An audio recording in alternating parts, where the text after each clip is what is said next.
So back to the chemtrails. Right now, I have observed on YouTube that now they're talking about black chemtrails, and they're talking about shadows, lines in the sky that is stretching out in front of the chemtrails. Well, that's nothing new to me. I mean, I have been looking at that in Indiana when we lived there numerous of times. I've seen it and I've seen it and I've seen it. There's nothing new under the sky here, as King Solomon said, or was it King David? Sometimes I get things mixed up, but it doesn't matter. There's nothing new under the sun. So why is that suddenly being debated? I really don't know. It's irrelevant. What's relevant is that we are seeing this chemical soup above our heads, which is killing organic life. The tree devastation in the northern hemisphere is beyond. And I have shown you that the trees are dying. I mean, from an area from Lansing and all the way south to almost state border Indiana on I-69, I mean, 90% of the trees standing there are dead. And I'm seeing it more and more and more that the trees are simply dying. And that is these nanoparticulates that they're spraying, because they're so small that they are accumulated with the rainwater, and the trees are responsible for a lot of assimilation of water, because they need water in order to grow and in order to make their photosynthesis, that is producing the oxygen that you and I are breathing, which the aluminum oxide is depleting. So, and that's also something that is scientifically proven, that our contents of oxygen on the earth has dropped dramatically over the last decade. And in the last decade we have noticed that we are having I would say a chemical warfare going on right above our heads. But no one is paying attention, because we are all suffering, and not all of us, but most people are suffering from cognitive dissonance, and people are suffering from the Mandela effect. People are just suffering from just being complete ignorant. And when you are ignorant, that is because you willfully are not wanting to know the truth. You are afraid of the truth. You're not searching the truth. And when you're not searching the truth, you are a victim from the enemy. And the enemy is our governments. The enemy is the Vatican. You can believe it or not, but the Jesuits had set about hundreds of years ago to completely destroy and ruin the Christianity, because Protestantism, when that broke up or came into the world, was because that they were stepping away from the Catholic Vatican rule and idea about everything. No, they chose to believe in the word of Christ, and they became Protestants, and they were to be hunted down and slaughtered. The Spanish Inquisition as an example, and that is still going on. The people who is ruling the world is the Catholic Church, meaning the Vatican in Rome, not the Catholics in South America. They actually don't like Pope Francis, because he thinks, or he has officially stated that being homosexual is okay. We can baptize them too. No, we cannot. It is a sin. It is wrong. And it says nowhere in the scriptures that men and men should be together and women should be together, having sexual interaction with each other. Actually, no. On the contrary, that is a sin. That is not to condemn the homosexuals. No. The homosexuals need some psychological help. That's what they need. Some spiritual help, because they are wrong. It's not something you're born to be. It's something that comes into your head by all the external influences that there is in this world, because the world has completely fallen from grace. There's only a remnant left of those who truly believe that Jesus Christ is the Lord. That's pretty much where we are now. It's done, it's over. There's only judgment left. So I'll just end this video with let me just shut the slideshow down and scroll down and show you one picture that says them all, to cover them all, which is right here. That's the picture. That's our Lord in His presence.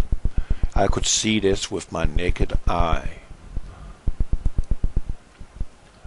And that's pretty much how it looked when I looked at it. You can see our Lord is present, or what you would call Nibiru. He's coming to judge us, and we better be ready for it, spiritually. We have to be. That's pretty much how it's laid out. So I'm not going to dwell too much in it, other than see what you can do. See if you can wrap your mind around the electronic frequencies that you're being bombarded with, to realize that the scriptures are the truth, and nothing but the truth. And they are placed in that big holy book in order to help you, in order to prepare you for this time that we are in now. And from now on, it's only going to get worse. It's not going to slow down. It's going to get protractedly worse for us all. Even the Christians shall suffer. I mean, they are saved. We are saved. But that don't mean that we shall not suffer affliction. Because brother will turn against brother. Your children will go to the government institutions and tell them that my parents believe in Jesus Christ. And then the parents are going to be rounded up, put in a camp for reprogramming. And if that don't succeed, they will have their heads cut off. Scriptures are clear. Those who do not follow the beast will have their head cut off. And where does that tendency of cutting people's heads off come from? It's coming from the Arab world. And the Antichrist will be from the Arab world. And he will be, per definition, if we go by religion, putting in a booth or in a box, he will be an Islamist. Unfortunately, the scriptures are clear about that. Very, very, very clear. And something astounding, which I don't understand, which I believe might be a trap. Turkey has recently talked to Prime Minister Netanyahu of normalizing and making a peace between Turkey and Islamic State and Israel itself. Two systems in the world that is impossible to unite. Impossible. I mean, one part wants to kill Israel and erase them from the face of the earth, and that's the Arab or the Muslim ideology. That is, Israel needs to be wiped out. And it'll also go back to Isaac and Ishmael, and it has something to do with jealousy. Yeah, and jealousy is a sin. It's a great sin. Cain was jealous at Abel. Cain killed Abel. Ishmael was jealous at Isaac. Ishmael went away and became the Arab tribe. And he was not blessed, because he was prideful. He was full of anger. He had no love in him. Then Esther came along, made a peace between the people that was worshipping the God of Abraham. Then Muhammad came along and abolished that. And ever since, the Arab world and the Israelites has been at war at each other. So Esther made a peace. The peace that should have been and should have lasted, which is no longer.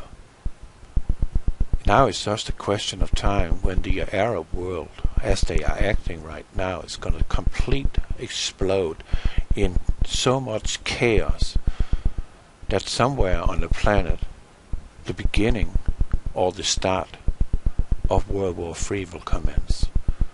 I wonder if it's going to commence from the Russian side, because NATO is right now negotiating with Finland, or Finland being assimilated into NATO.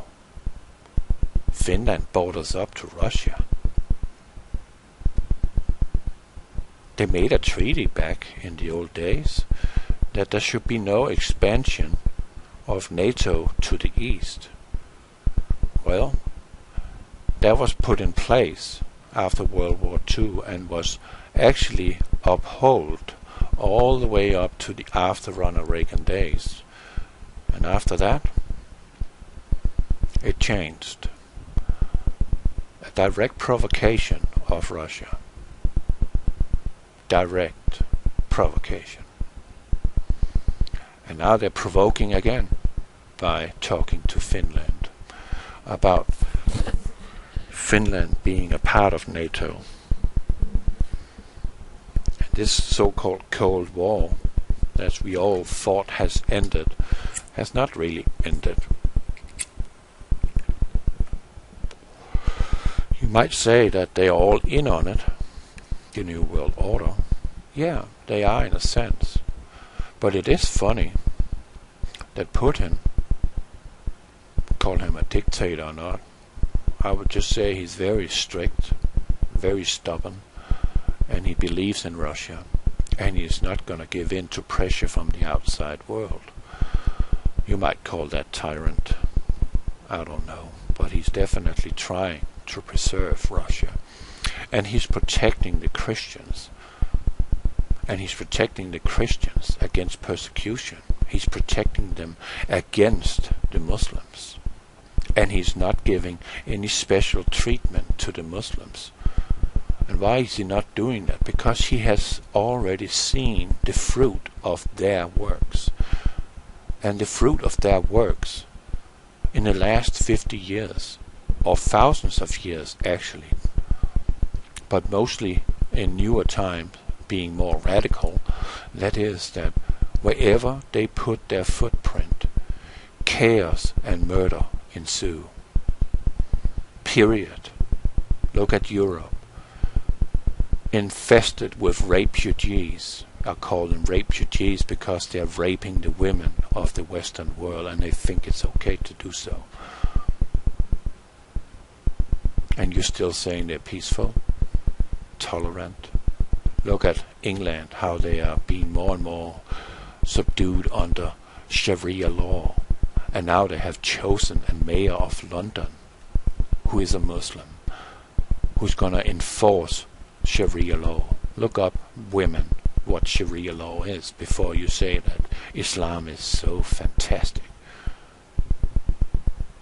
You are so wrong, you are so deceived.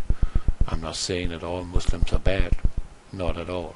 But there is a group that's going to force the rest of them to follow suit or have their head cut off. That's just how they are. That's the ideology in the Quran. Kill them wherever you find them, the infidels, those who do not follow the ways and teachings of Muhammad. They are to be dead. And that's not freedom of choice. That's tyranny. Over and out. God bless you.